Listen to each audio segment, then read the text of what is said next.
Okay, magandang umaga po sa bawat isa. Sa every Sunday morning, pinag-aaralan po natin ang Book of Ephesians and we are in Ephesians chapter 4 kung saan dito po in Ephesians 4:17 to 32, ito po yung ikalawang section ng practical application of the epistle. Dito, inumpisahan po ni Paul started this section by exhorting the Ephesians church member to abandon their former walk. Alala natin in Ephesians 4:17, sabi dito ni Paul, that the Ephesians church members, ye henceforth walk not as other Gentiles walk. And dito, he illustrated that the state of man's mind result in his action. In-illustrate dito ni Pablo sa section na ito, na kung ano ang nasa isipan ng tao ay yun ang nagiging resulta ng kanyang mga ginagawa. And dito, ipinaliwanag ni Paul sa mga Ephesians church member that they have learned Christ, meaning they became a disciple of Christ. They already put off the old man, being renewed in the spirit of their mind, and put on the new man. And today, titingnan po natin dito kung paano, in practical sense, how a believer, a church member can walk with Christ by putting off the old man and putting on the new man. And very interesting po, in Ephesians 4, verse 25 to 32, put off and put on. So, pag sa Tagalog po, hubadin, at pag meron kang hinubad, ay meron kang susuotin. Put off and put on. Dito po, very interesting, makikita nyo po, in practical sense, Paul commanded the Ephesians church member to put off something and put on something. And there are 6 things po na gusto ko pong makita tayo dito. Una is lying, pagsisinungaling. Kung uubadin mo ang pagsisinungaling, susuotin mo yung katotohanan. Put off wrath, galit, and put on righteous indignation or righteous anger. Pangatlo po, put off stealing o pagnanakaw, and put on work, magtrabaho. Pangapat, put off corrupt communication or corrupt speech, and put on gracious speech. Panglima, na makikita niyo po sa bahagi ito, put off grieving the Holy Spirit, the Spirit, and be filled. Hindi po siya binanggit dito ni Paul, yung being filled with the Spirit, pero according sa context, we can apply this. At panghuli po, put off harshness and put on kindness. So basically po, yung verse 25 to 32, ito po yung nilalaman ng commandments ni Pablo. And there are 11. Sorry, last week I mentioned 10, but I recount it again. There are 11 imperatives. There are 11 commands po dito si Pablo na binanggit. At ito pong 11 ito are in areas of speech, lying, and corrupt speech. In the area of emotion, wrath. In the area of finances, stealing and working. In the area of spirituality, grieving the Spirit. And in the area of our relationship toward other church member, being kind to each other. Now, babasahin ko po itong verse 25 hanggang 28. Sundan niyo po ako sa inyong mga Bible. Ephesians chapter 4, verse 25 to 28, and we're going to study these verses. Verse 25, wherefore, putting away lying, speak every man truth with his neighbor, for we are members one of another. Be angry and sin not, let not the sun go down upon your wrath, neither give place to the devil. Let him that stole steal no more, but rather let him labor, working with his hand the thing which is good, that he may have to give to him that needed. Shall we pray? Ama namin Diyos po na makapangyarihan sa lahat na nasa langit, kami Panginoon ay nagpupuri at nagpapasalamat sa inyo pong kabutihan sa amin. Salamat Panginoon dahil sa ginawa ng aming Panginoong Kristo ay meron po kaming imparted righteousness na i-enjoy sa umaga pong ito. We're praying, Ama, na tulungan niyo kaming maunawaan po namin ang Ephesians chapter 4, ang tamang kahulugan po nito upang sa amin pong mga buhay, mga mananampalataya, ay ma-apply namin ang mga katotohanan ito sa amin pong mga buhay. We pray, Ama, na tulungan niyo kami, kahabagan at kaawaan. In Jesus' name we pray. Amen. So, a quick review po tayo. Previously, nakita po natin na si Pablo po, in-exhort po niya yung mga Ephesians church members dito na kailangan nilang i-abandon ang ating dating lakad. To abandon their former Gentile walk in Ephesians 4:17. Kasi po ang katotohanan, if you are a believer na right now, if you are saved, yung dati nating lakad, hindi po yan automatically nawawala. Meaning, kung ikaw ay lasinggero dati and then you got saved, hindi ka po ibig sabihin tomorrow hindi ka na lasinggero, wala nang impluensya yung alak sa'yo. No, hindi po ganun yun. Pang-araw-araw po, kailangan natin mamuhay kasama si Kristo and that's the change, how the change happened. Pero dito po, in-exhort ni Pablo ang mga Ephesians church members, hey, you need to abandon your former walk. Bakit po? Because nakita natin po last week in verse 21 hanggang verse 24 na binanggit dito ni Pablo yung praise na ipso in verse 4:21. Sabi dito, the praise ipso and the word whereof in verse 25. Gusto kong pansinin nyo yung verse 21, yung word na ipso. Ang kaduksong po noon, the continuation of that verse is in verse 25 rather. Ipso and then whereof, wherefore. Ini-indicate po nito, it indicates that if a believer is now a disciple of Christ, has positionally put off the old man, is being renewed in the spirit of his mind, and has positionally put on the new man, that believer needs to follow these imperatives. Now, to give you an illustration po, halimbawa, Ate Lot, may I use you as an example dahil si Ate Lot po, mahilig po sa pusa. Halimbawa, merong street cat na kumakain sa basurahan. Street cat who ate the rubbish in the trash can. And then one day, nakita siya ni Ate Lot. Dahil si Ate Lot, cat person siya, kinuha ni Ate Lot yung isang pusa na kumakain sa basurahan. Ang ginawa niya, niliguan niya, binilhan ng cage, bagong cage, pinakain, hindi na basura ang pinapakain, kundi mga cat food na ang pinakain. So totally na bago yung pusang iyon. And then one day, halimbawa lang, nagtaka si Ate Lot, bakit itong pusang ito, meron namang cat food na akong ibinibigay sa kanya, ay bumabalik pa rin siya doon sa kanyang former na kinakain. Mayroong problema. And that's the same point na binabanggit dito ni Paul. If you, church member, Ephesians church member, already in Christ, you already positionally put off the old man, and you positionally put on the new man, kailangan merong pagbabago. Kailangan mong sundin ang mga utos ko, ang mga utos na ito. Yan po ang point po dito ni Pablo. Merong problema. If ang isang Kristiyano, quote-unquote Kristiyano, ay dati pa ay lumalakad pa rin sa dating niyang lakad, meron pong problema. Merong problema. Dahil para tayong pusa na tayo ay niliguan na, tayo ay may bago ng buhay kasama si Jesucristo. Pero kung ikaw at ako, Kristiyano, ay babalik sa ating dating lakad, merong problema po sa atin. Merong problema.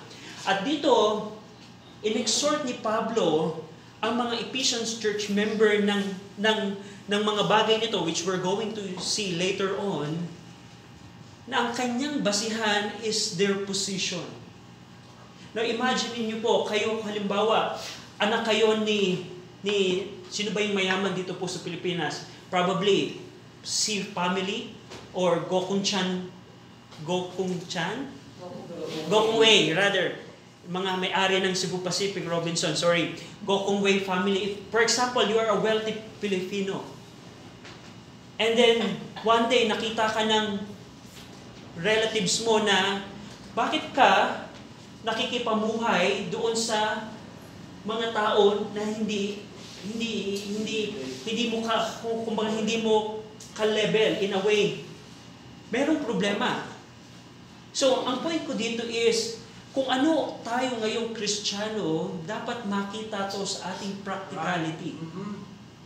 Imagine niyo kung ako sinasabi ko, I'm a Christian, pero nandun ako sa sugalan, sa inuman ng Monday to Saturday. Okay. Anong masasabi niyo sa akin? Meron yatang problema kay Brother RJ. Sinasabi niya na Kristiyano siya, pero yung kanyang pagsisinungaling ay nadoon pa. Yung kanyang emosyon ay puro galit pa, nagnanakaw pa, yung kanyang pagsasalita ay kura pa. Merong problema. Right. So, din po ang point po dito ni Pablo, if so be that ye have heard Him, kung napakinggan nyo na ang Panginoong Kristo at naturuan kayo at you already put off the old man and you already put on the new man and you continually being renewed in the spirit of your mind, wherefore you have to do this. Yan po ang point dito ni Pablo. In verse 25, una niya pong binanggit dito is the area of speech. Yung ating pagsasalita, kung ito ba ay merong katotohanan o hindi. In verse 25, wherefore, putting away, nakita niyo po, the concept of putting off, putting away, lying, speak every man truth. Kung ito ay aalisin ko, kung ito ipuput away ko, ano yung ipapalit ko? Truth, speaking the truth. With his neighbor, for we are members of another. Now dito po, yung speaking the truth is to every man. Right.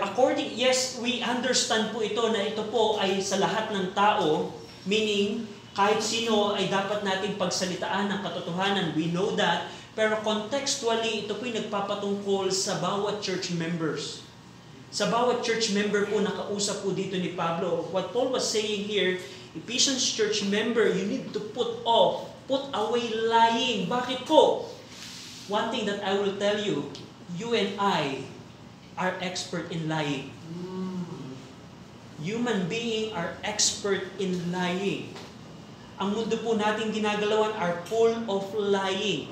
And when you get saved, one thing I'll tell you, lying is not eradicated out of your life instantly.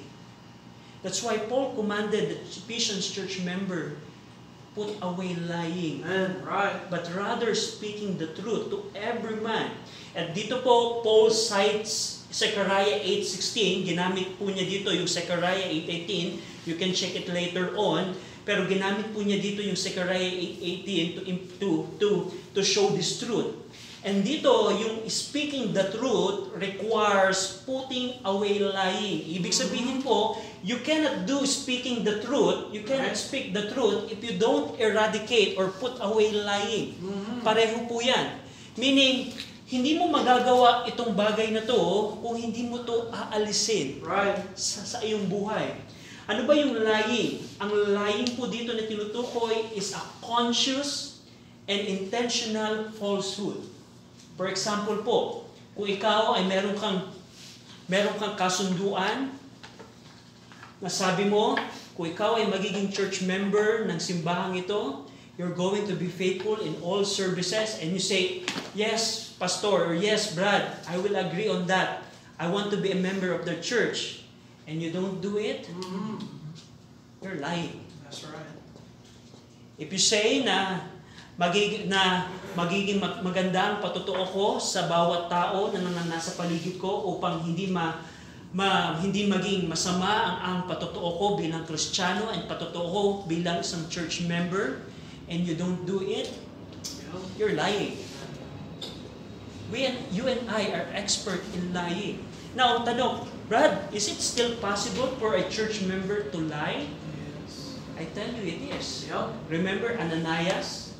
and yung kanyang asawang Sapphira in Acts 5, 3 and 4. They were church members, but they lie. They lie. Now, I want you to see na even if you are already saved, and even if you are already a church member, you cannot say that you cannot commit that sin. Day-to-day basis, we need to have a decision that we have to put away lying. But instead, speak the truth. Now, dito po, binanggit ni Paul yung dahilan kung bakit kailangan natin magsalita ng katotohanan. Paul mentioned here the reason why we need to speak the truth.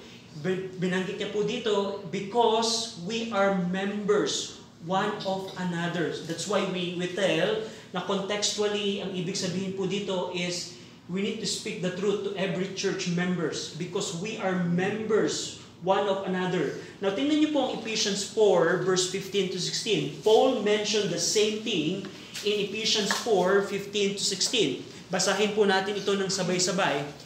Verse 15, ready? Read. But speaking the truth in love, may grow up into him in all things, which is the head, even Christ. For whom the body fitly joined together and compacted by that which every joint supplieth, according to the effectual working in the measure of every part, maketh increase of the body unto the edifying of itself in love. So there's yung truth na yung principle of speaking the truth in the church. He mentioned it first in Ephesians 4:15 to 16. Na ang pagsasalita ng katotohanan ay napakahalaga po in an assembly. Just imagine if we are all lying here. Probably kung halimbawa po ako ay nagsasalita sa inyo na meron kasinungalingan. Just imagine the environment ng isang simbahan na puro kasinungalingan. And that's one thing na inutos ni Paul sa mga Ephesians church member. If you are already a disciple of Christ, if you already put off your old man, if you already put on the new man, you need to put off or put away lying. Now, ask yourself, Christian, in what area do I lie? I tell you, there could be many things na sinasabi mo na ikaw ay tapat na sa Panginoon, sa pagbabasa ng salita ng Panginoon, but you don't do it, you can commit this kind of sin. Kung ito ay tatanggalin natin, ang kailangan nating ipalit ay yung katotohanan, speaking the truth. Now, the second thing po dito na binanggit ni Paul in Ephesians 4 is in verse number 26 and 27. Be ye angry and sin not, let not the sun go down upon your wrath, neither give place to the devil. So, in the area of our emotion, another thing that we are all expert, angry. Right. Not only we are expert in lying, but also in angry. In angry. Ito pong dalawang verses na to, verse 26 and 27, they are connected to each other. They are one sentence. At dito, Paul use 4 imperatives, 4 command in these 2 verses to elaborate or to explain on how a Christian can control his wrath. Gumamit po dito si Paul ng 4 na utos, yung be angry, sin not, let not go down, and neither give. Yung pong 4 na yun, those are imperatives. Now, tingnan po natin yung bawat isa po dito. Now, I want you to notice na yung word na wrath in verse number 26, napansin niyo po yung word na wrath in the last part of verse 26? Binanggit dito ni Paul yung word na wrath, and in verse 31, jump in the verse 21, let all bitterness and wrath be put away from you. Dito, binabanggit ni Paul, Ephesians church member, pwede kayong magalit or be angry. Pero bakit dito in verse 31, inutos ni Paul na let all wrath be put away from you. Now, yung wrath po na ginamit po dito ni Paul in verse 26, the word wrath in verse 26 is different from the word wrath in verse 31. Yung wrath in verse 26 is parorgizo. Ito po ay ginamit in Romans 10:19. Now, gusto ko pong pansinin ninyo, dito in verse 26, ginamit ni Paul yung word na wrath na inaalaw ni Paul na ang isang church member ay pwedeng magalit without sinning. Pero bakit dito in verse 31, Paul prohibits all kind of wrath? Meron yatang problema, Paul. Dito sa verse na to, bakit mo inalaw na pwede pala kaming magalit? Pero bakit in verse 31, you prohibit all kind of wrath? Napansin nyo? Let all bitterness and wrath, and huling part ng verse 31, be put away from you. So dahil ang key po dyan is yung word na wrath, in verse 26 ay iba po sa wrath ng verse 31. Magkaiba pong klaseng galit po yan. Now, ang tanong, what kind of wrath yung verse 26 na tinutukoy ni Pablo? In order to know that, ito po ay ginamit ni Paul in Romans 10:19, the same Greek word, parorgizo, in Romans 10:19. Tingnan po natin ang Romans 10:19. In Romans 10:19, sabi po dito ni Paul, but I say, did not Israel know? First Moses saith, I will provoke you to jealousy by them that are no people, and by a foolish nation, I will anger you. Yan po ang parorgizo, meaning provoking unto wrath. Na ang ibig sabihin po nito, ang Panginoon po ay ginamit ng Diyos ang mga Gentiles, mga ligtas na Gentiles, upang i-anger ang mga Hudyo. And by a foolish nation, I will anger the Jew. So, that is parorgizo. And also in Ephesians 6:4. In Ephesians 6:4, yung wrath po ng verse Ephesians 4:26, ginamit in Romans 10:19 and ginamit din po ni Paul ito in Ephesians 6:4. Tingnan po natin. And ye fathers, provoke not your children to wrath, but bring them up in the nurture and admonition of the Lord. Yung pong wrath at yung provoke in Ephesians 6:4, yan po yung parorgizo na tinutukoy ni Pablo. Nang ibig sabihin po nito, this word means to provoke to anger or to arouse to wrath. On the other hand po, yung wrath na tinutukoy in verse 31, ang Greek word po niyan ay timos. The word wrath in verse 31 is timos, which is used in Luke 4:28 and 29. Tingnan po natin. Ginamit po ni Luke yung word na wrath na ginamit din ni Paul in Ephesians 4:31. But in Luke 4:28 to 29, in Luke 4:28 to 29, and all in the synagogue, when they heard these things, were filled with wrath, that is timos, and rose up and thrust him out of the city, and led him unto the brow of the hill, whereon their city was built, that they might cast him down headlong. Nung napuno ng galit yung mga tao, meron po silang ginawang action against sa ating Panginoong Kristo. That is timos. And in Acts 19:28, Acts 19:28,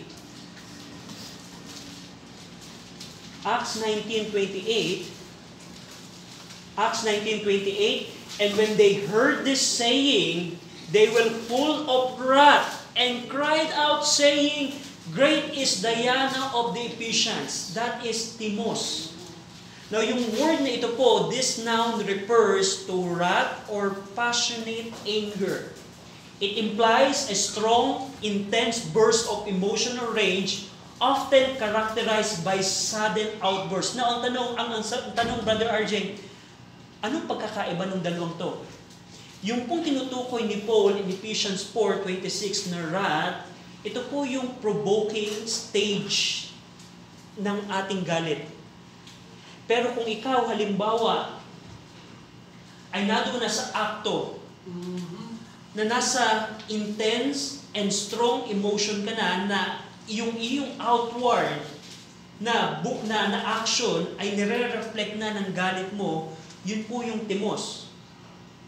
Now, ito pong word na timos, this is more about the internal emotional state of anger or fury. It's often used to describe a boiling or swelling anger that can lead to explosion of action. Now, to illustrate you kung anong pagkakaiba nito, parang ganito po. Parang ganito po. Kung halimbawa, ako, isang tao, meron akong bagong bicycle. Bago, iniingatan ko talaga yung bike. And then one day, merong isang kaibigan ako na humiram. That guy borrowed my bicycle, and then when he returned it, nung ibinalik niya to, sira na yung gulong, sira na yung manubela, and then totally sira na. And of course, dahil mahal na mahal ko yung bike na yon, mararamdaman ko is, kung halimbawa ako'y nagtitimpi pa, okay, anong nangyari? That is parogiso. Na parang nasa state ka ng galit ka na, pero you are still in control of your wrath. Pero what if, nung nakita ko pagbalik na yun, ang ginawa ko kagad, anong ginawa mo dyan? Tapos, sinuntok ko kagad, outrageous kagad ako. That is timos. Yung intense bursts of emotion.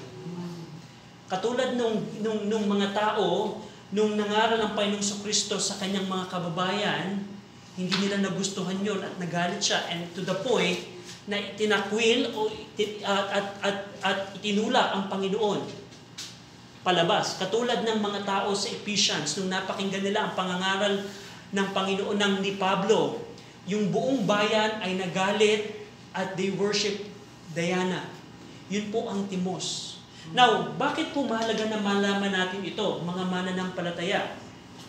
Dahil po, you and I, even you are a Christian na, you can fall into the sin of timos or wrath. Now, question Christian, how do you handle anger? Tandaan po natin, in verse 26, be angry, you can be angry, and sin not, nang hindi nagkakasala. Anong kasalanan sa galit? Kung ito ay magiging timos na. Timos. Yung anger na hindi mo na makontrol. Yung anger na makikita na ito sa iyong action. That is timos. At dito makikita po natin dito na yung be angry and sin not, even the Jehovah show this pattern. Tingnan niyo po in Exodus 4:14. Pwede ba ang isang Kristiyano na magalit nang hindi nagkakasala? Yes, pwede po. At even ang Panginoon po, Jehovah God, show this kind of anger. In Exodus 4:14, basahin po natin ng sabay-sabay. Exodus 4:14, ready? Read. And the anger of the Lord was kindled against Moses, and he said, Is not Aaron the Levite thy brother? I know that he can speak well, and also behold, he cometh forth to meet thee, and when he seeth thee, he will be glad in his heart. No, ito pong Exodus 4:14, ito po ang isang example ng pagkagalit ng Panginoon nang hindi po nagkakasala. Another example po ang ating Panginoong Kristo, Mark 3:5. So probably ang tanong natin, Brother RJ, pwede bang mangyari na ang isang Kristiyano ay magalit nang hindi nagkakasala? The question is yes, you can do that. Another example po, nagpakita po ng gantong klaseng galit ay ang ating Panginoong Kristo. Mark 3:5. Basahin po natin ang sabay-sabay. Mark 3:5. Ready? Read. And when he had looked around on them with anger, being grieved for the hardness of their hearts, he saith unto the man, Stretch forth thine hand. and he stretched it out, and his hand was restored whole as the other. So ito pong anger ng Panginoong Kristo, ito po yung galit na hindi nagkakasala. Anger without sinning. And you Christian, we can do that as well. Now this suggests, ito pong Exodus 4:14 and Mark 3:5, this suggests that a Christian can be angry without sinning. Right. Now, question, how can we do that? On how we can control the anger, the wrath. Na kung ikaw, naalala nyo yung pagkakagamit ni Paul ng word na anger or yung parorgizo in Romans 10:16 and Ephesians 6:4, yung state na ikaw ay napoprovoke na sa galit. Meaning, ikaw ay nasa kalalagayan na ikaw ay tinitimpi na ng galit. Hindi ka pa po nagkakasala nun. Right. You are not sinning pa. Hindi ka pa nagkakasala kung ikaw ay nasa state na meron kang galit but you can still control it. Pero kailan ito magiging kasalanan? Kung ito, and we're going to see that later on. Kapag ginamit na natin, kung ang tayo ay magbibigay na ng lugar sa galit, we're going to see that later on. Now, one thing na gusto ko pong pansinin natin is ang Biblia po, the Bible, is full of teaching about anger. Why? Dahil ang tao po, this is the sin na marami pong buhay ang nawasak just because of this sin. I don't know if nabalitaan niyo po, lately may nakita ko pong balita. Hindi lamang nagbigayan sa daan, meaning one vehicle overtake the one vehicle and then later on gunfire ang nasa eksena. Hindi lamang nagkabigayan sa daan at dahil sa kasalanan ito, umuwi sa pagpatay. Just think about that. Marami pong pamilya right now ang wasak. Husband and wife ay wasak. Just because of this. Marami pong kabataan ngayon ang wasak ang buhay dahil nakita nila sa parents nila ang gantong kasalanan. This is a serious sin, Christian. And Paul commanded the Ephesians church member, be angry and sin not. Now, paano and dahil at tulad ng nabanggit ko po sa inyo, the Bible is full of teaching about anger. For example, in Psalm 37 verse 8, cease from anger and forsake wrath. Fret not thyself in any wise to do evil. I want you to see that. Yung anger will always tell you to do evil. And that is sinning. Kung yung galit mo, kung ikaw ay pakontrol sa galit mo, na ikaw ay gumagawa na ng kasamaan, that is sinning. Proverbs 25:28, he that had no rule over his own spirit is like a city that is broken down and without walls. Kung ikaw ay wala kang control sa galit mo, para kang isang syudad na walang proteksyon. Proverbs 14:29, he that is slow to wrath is of a great understanding. Ang isang tao na mabagal magalit. Ano yung slow to wrath? Ito po yung tinutukoy ni Paul na parorgizo. Ito yung control, ito yung galit na kaya mong kontrolin. Sabi doon, Proverbs 14:26, he that is slow to wrath is of great understanding, but he that is hasty of spirit exalteth folly. James 1:19, wherefore, my beloved brethren, let every man be swift to hear, slow to speak, slow to wrath. Slow to wrath. Now, question, Christian, how do you handle your wrath? How do you handle your wrath? Natandaan niyo po, ang galit po, ito po ay isang pwede itong maging kasalanan. Kung hindi mo ito kukontrolin, if you're not going to control your anger, your wrath, it could be a sin. And Paul commanded the church member, if you are already a disciple of Christ, if you already put off the old man, you already put on the new man, you need to put off your wrath. Now, paano natin magagawa ito? Going back in Ephesians 4, there are things na binanggit dito si Paul. In Ephesians 4:26, let not the sun go down upon your wrath. Anong ibig sabihin po dito? Paul commanded the church members to settle their wrath before sundown. Now, anong ibig sabihin po nito? It means na kung ikaw i-immerse mo yung sarili mo sa galit na yon, at hindi mo to hahayaang masettle, it could lead you to do sin. For example po, halimbawa, yung kaibigan ko na nagsauli ng aking bicycle na iniingatan, pero ngayon wasak na, it's already broken. When my friend returned my bicycle, it's now broken. If I don't settle the matter in my heart about the wrath, and I continually dwell on that emotion, it could lead you to sin. Right. Ano pwede kong gawin? Probably, you can approach your friend nicely. Anong nangyari in order just to settle your emotion. And also, ito pong principle na ito, let not the sun go down upon your wrath. This had Old Testament precedent. Ginamit po dito ni Paul yung idea ng Deuteronomy 24:13 and 15, where Moses instructed the Israelites that all the pledges and hards were to be satisfied before sundown. Now, in application po ng katotohanan nito, for example, sa mag-asawa, kung ang galit ay patuloy pa rin sa mag-asawa at hindi ito nasa-settle ng ilang araw, I'll tell you, the next day, both of you will commit sin. Evil act. Kaya napaka-importante, inutusan ni Paul ang mga Ephesians church member, let not the sun go down upon your wrath. Huwag mong hayaan matapos yung maghapon na ikaw ay nasa galit mo pa rin.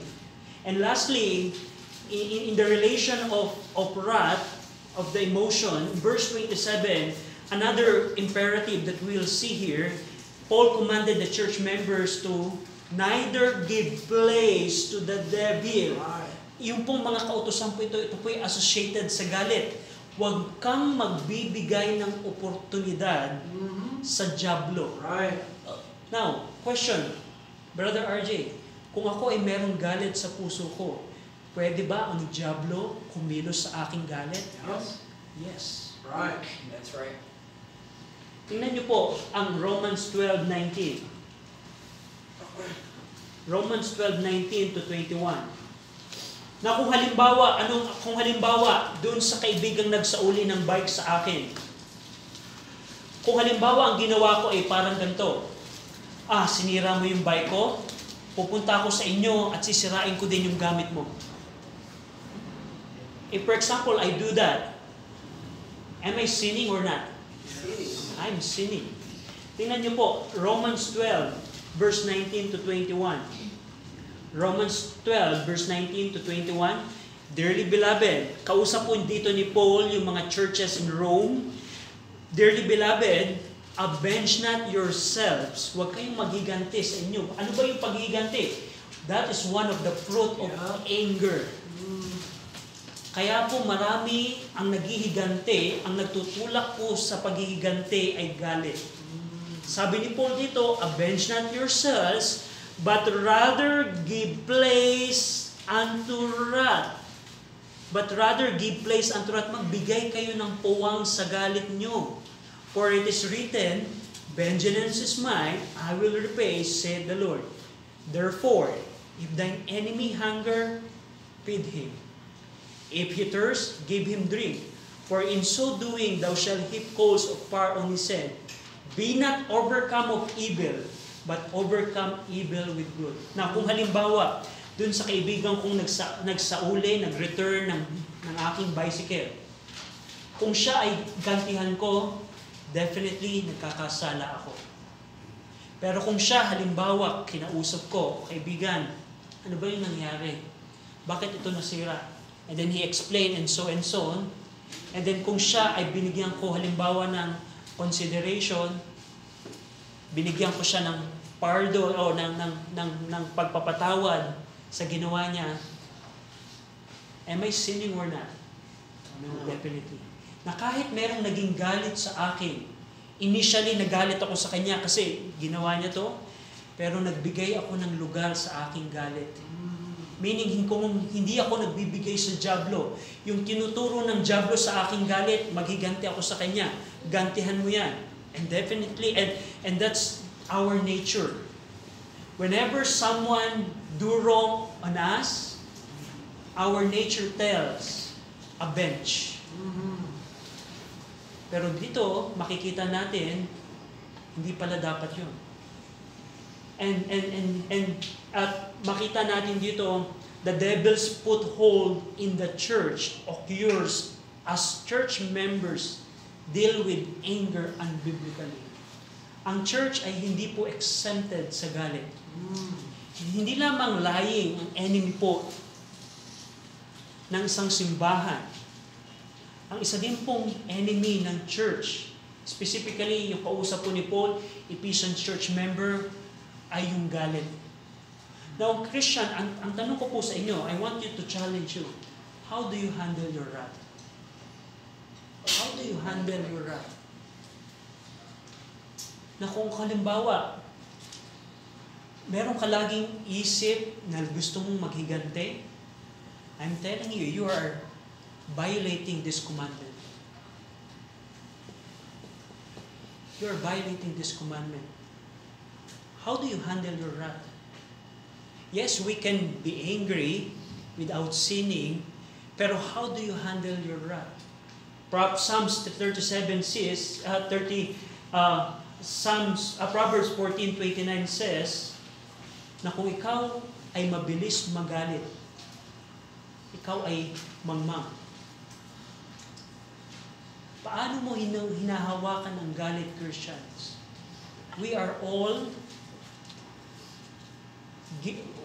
can commit this kind of sin. Na kahit anong spiritual na edad mo sa pagiging Kristiyano, how even kung gaano ka nakatagal na Kristiyano, we are not exempted to commit this sin. Now, dito po ang challenge sa bawat isa sa atin, how? Paano natin kinokontrol ang galit? And lastly, in Ephesians 4:28, not only in the area of our speech, wrath, and in finances or stealing. Now, dito Paul said, let him that stole steal no more, but rather let him labor. Pansinin po ninyo, put off stealing. Tanggalin, iwanan ang pagnanakaw, at suotin ang pagtatrabaho. Put off stealing, put on work. Let him that stole steal no more. Siya na nagnanakaw, itigil ito, but rather let him labor, working with his hand the thing which is good, that he may have to give to him that needeth. Paul, in this passage, Paul prohibits the violation of the seventh commandment, thou shalt not steal. Pinag-uutos po dito ni Pablo na huwag niyong i-violate ang kautusan ng Panginoon na huwag kang magnanakaw. Paanong solusyon dito ni Pablo? Anong solusyon niya dito? His advice, his solution is, in order to stop stealing, is to do manual labor or manual work. At dito, pansinin niyo po, note that believers' work should be the thing which is good. I want you to see that. Dahil hindi po lahat ng trabaho ay mabuti. Kung ikaw ay church member, kung ikaw ay Kristiyano, one thing na I'll tell you, hindi po lahat ng trabaho ay mabuti. Right. Kung ako halimbawa magtatrabaho sa casino, that's not the will of God for me. Yep. Kung ako ay magtatrabaho sa tindahan ng alak, that's not things which is good. So kailangan natin i-examine yung ating pong mga trabaho.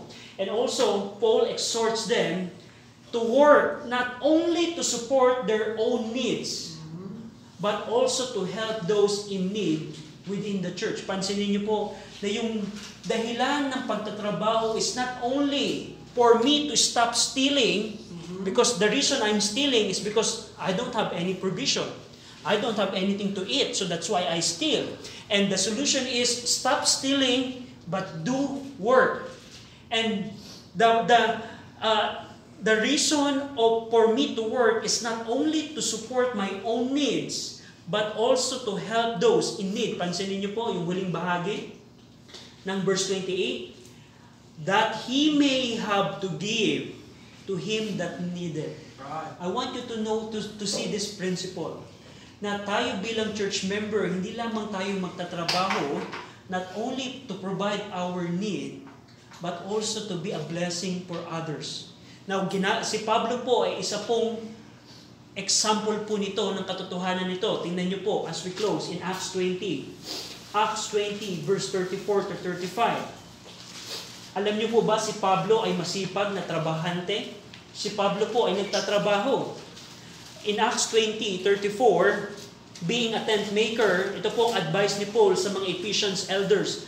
Acts 20:34 and 35, Ye yourselves know that these hands have ministered unto my necessity, and to them that were with me. I have shown you all things, how that so laboring ye ought to support the weak, and to remember the words of the Lord Jesus, how he said, it is more blessed to give than to receive. Even Apostle Paul did work for himself and for them, for those that are with him. Na ang kanyang pagtatrabaho ay hindi lamang para sa kanyang sarili, kundi para sa ibang tao din. Na ang context po nito ay simbahan. And there are many principles that we need to apply with that thing. Kasi kung ang isang tao na tutulungan ko ay tamad, ang prinsipyo po ng Bible, kung ang isang tao ay tamad at hindi nagtatrabaho, hayaang huwag kumain. That's the principle of the Bible. But I want you to see that the thing here is, if you are a believer, we need to put off stealing and put on working. And next week, titingnan po natin ito pong tatlong bagay na to patungkol sa ating lakad. Now, I want you to challenge you, Christian, na walking with Christ is not just to show in the church. Ang paglakad kasama si Kristo, kung ikaw ay Kristiyano na and you profess na ikaw ay ligtas, ang paglakad kay Kristo ay hindi lamang to show yourself every Sunday here, not just to show your face. Question is, how is your speech? Ang paglakad kay Kristo ay kailangang pag-alis ng kasinungalingan sa ating buhay. And I tell you, if you examine your life, probably you can see some lying in you. And you need to put that away from you. Kung ito ay tatanggalin mo, katotohanan ang ipapalit mo. Walking with Christ is controlling your wrath. You cannot walk with Christ if you still have sin that pushes you to do evil acts in your life. Hindi ka makakalakad kasama si Kristo kung ikaw ay merong galit na magtutulak sa iyo sa pagkakasala. And lastly, hindi ka makakalakad kay Kristo kung ikaw ay nagnanakaw at hindi ka nagtatrabaho. Now, ang question, Christian, how is your walk with Christ in these areas? How is your walk with Christ? You cannot tell me that you are walking with Christ if you are still lying in your life. You cannot tell me that you are walking with Christ if your life is full of anger, full of timos in your life. You cannot tell me that you are walking with Christ if you don't do this. Stop stealing. Do working. Shall we pray? Manaming Diyos po na makapangyarihan sa lahat, salamat Panginoon sa inyo pong salita na aming pong pinag-aralan. We pray na ang mga katotohanan ito patungkol sa paglakad kasama kay Jesucristo, kasama ang Panginoong Jesucristo sa mundong ito ay makita po Panginoon ng mga mananampalataya. And we pray, Ama, na ang katotohanan ito ay hindi po namin, hindi lamang ito maging kiliti sa aming pong mga tenga. And we pray na tulungan niyo po kami bilang mga mananampalataya na may examine ang aming lakad kung kami, Panginoon, ay lumalakad ng ayon po sa inyong pong salita. Pinupuri namin kayo. In Jesus' name we pray. Amen.